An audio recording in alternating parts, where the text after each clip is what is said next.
So a lot of people ask the question, why isn't God answering my prayer or prayers? And these 2 points will largely answer that question. The chances are it is for one of these 2 reasons. So let's get into it. Now, the first one I want you to focus on is this. Now, I want you to imagine that you're a passenger in a car, okay? And the person who's driving falls asleep, and you start to drift into oncoming traffic, and there's a car coming towards you, and you're praying to God, please, please, God, do something, stop the car, please get me out of this mess. And there's time for God to intervene, surely. But no, what happens is you have a crash, you're badly injured. Now, everyone else is not so injured, but everyone survives, right? So you go to hospital and you're told that you're going to get over your injuries. But during the scan, they found cancer. They found something that's life-threatening. But thanks to that car crash, it was spotted in time, and you end up surviving and living a long life, longer than you would have done if you hadn't have had the crash. Now, I just want to put this into some sort of perspective for you. So, God does not give you what you want. That is very important. He gives you what you need. There's a massive difference. So if he gave you what you wanted that day, in the car, let's say, you would have woke up the next day, perfectly fine, thought, well, got away with one there, and continued to live your life, and then obviously been hit by the news that, hey, unfortunately you have this disease and it's too late now. God sees the entire picture. So whereas you see, and I don't mean to use now the car crash analogy, let's talk about your life, your everyday life. You see what's coming, right? You see what's ahead. You see what's just gone. You see, you don't see what's ahead, but you can see so far ahead, right? And you ask for things that are in regard to that. But God sees the entire picture. He sees everything. There is a greater purpose at hand here. And if you're not getting the answers to the questions that you're asking for to the prayers, it is predominantly because God has a greater plan. There is more going on, much more than you or I can possibly perceive. So the second point is this. Now, I want you to imagine that your prayer life, let's say, or your relationship with God is much like a river. He's at the top. And you're here at the bottom. You send your prayers up. On this side, you'll see he answers them. There is no problem from him to you. He will answer. Unless, as I say, go back to point 1. Now, here is the enemy, okay? He has one sole purpose, only one. And that is to sabotage our relationship with God. He does not want us to have a loving relationship with God. He'll do anything to taint that. If he notices, but by the way, if you notice that someone else who doesn't have a relationship with God tends to have, sometimes tends to have it quite easy, there's a reason for that. And that's because when you have a relationship with God, the enemy does not like this. Now you're more of a target to him. Now you're a problem. Because those people who don't follow God, who don't have a relationship with Christ, they're already where he wants them, right? They're already not on, let's say, the path. So he has no issue with them. He won't throw any obstacles in their way. He might from time to time. But the closer you are to God, the more you seek God, the stronger you will become, in terms of you will become like a beacon, and he will see you. Now what he will do is this.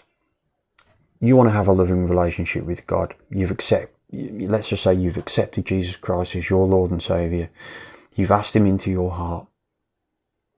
You've asked him to forgive you for any of the things that you may have done in the past. You're seeking this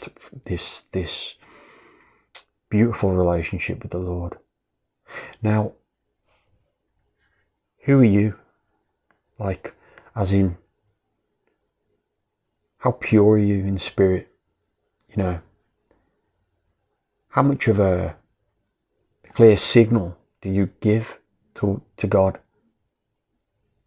Does he really receive your prayer? Absolutely. Because he can give back. And there is no issue here. So, if your answer to that question is, well, yeah, I'm not as pure as I'd like to be. I'm not as, you know, I'm not living the ideal life, and I suppose I do this and I do that.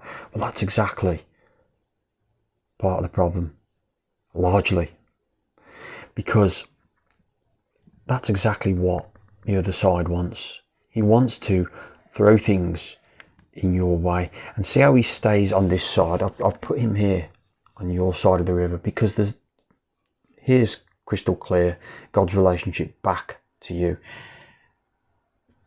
The prayers to God, what are they being emitted from, is the question. I want you to imagine that someone's trying to phone me up, right? And they're surrounded by mountains. In this case, we'll call them temptations, sins, obstacles in everyday life that the devil throws in your way. Are they going to get a clear signal to me or not? Probably not. I would say to them, you need to go out to an open field where there are no obstacles in order for me to be able to hear you properly and receive your message. And that is the same dilemma that you will have if the devil throws things your way and tries to block your side of the river. Now, he may throw anything in order to taint who you are. That could be temptation to lust. It could be temptation to alcohol, drugs, just anything. It could be a case of, hey, let's go out tonight and have a drink, when actually I was going to stay at home and read the Bible. Look, it doesn't make you a bad person because you choose to do that rather than the other. What I'm trying to say is that anything that can bring you closer to God, the other side will just lap that up. Oh, that's brilliant. Yeah, let's put that in front of him. Let's really take his mind, or him or her. Let's take their mind completely off the task at hand, which is to have a loving relationship with Christ. So, as I say, there are two things going on. One are the distractions in your way. And that then, alternatively,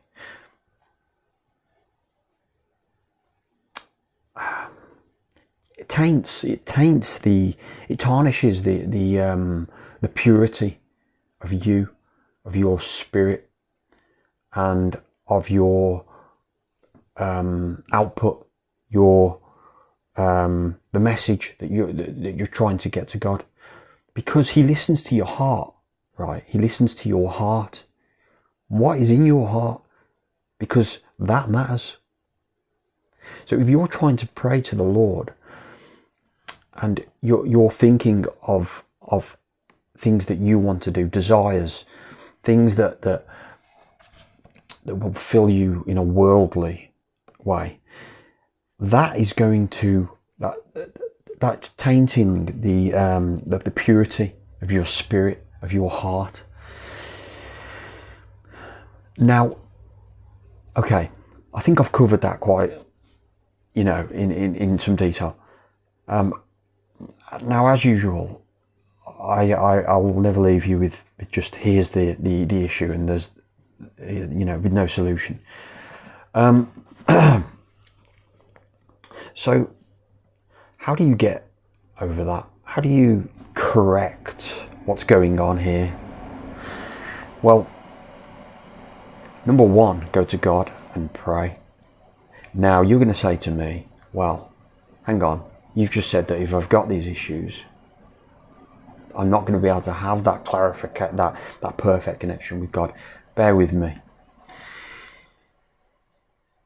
Identify, stop going to ask the Lord for something and expect an answer before asking him for help first to address the issues which get in the way of the initial prayer that you want answering, if that makes sense. So if you want to have that relationship with the Lord where you can ask such deep questions, such spiritual things, then first of all, ask him to help you pick up the pieces which are in the way. So let's say that you know that alcohol is something the enemy is using. Let's also say that you sometimes take the occasional drugs. You may call them recreational drugs, whatever it is you want to call them. They are not doing you a favour. They're doing Satan a favour. And then let's just say the other one is, let's say, lust. Okay, it doesn't really matter. The point is, let's say you can identify things that are holding you back, things that are getting in your way in terms of having a connection and a relationship with the Lord. Ask the Lord for help, to help you remove. Let's focus on the alcohol. Let's take that away, right? Let's give that problem to the Lord. Lord, take that problem away from me. Now, that doesn't mean that there is no effort from your side. This is a two-way relationship. You will ask God. He will address and answer to you. But you must have. You must give effort your end. You must have self-discipline. You must have the heart to want to accomplish this task. You must have the discipline in your everyday life, because he will throw things in your way again. They will be there. Temptation will beckon. Now, whether or not you choose to take those temptations is up to you. God will give you the strength, but ultimately you will have to make the choice.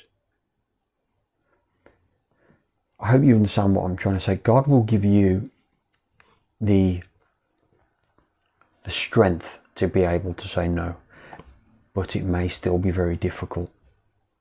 He will give you what you didn't have before,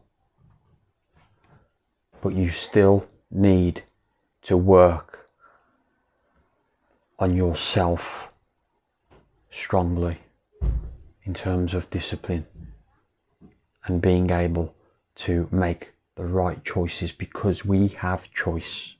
God gave us free will because he loves us. Otherwise, he would have just made us all robots without the ability to choose. So, I hope this makes some sense. Any problems, anything I didn't, touch on properly, please leave a comment and I'll be more than happy to answer you. Okay, thanks for watching. God bless.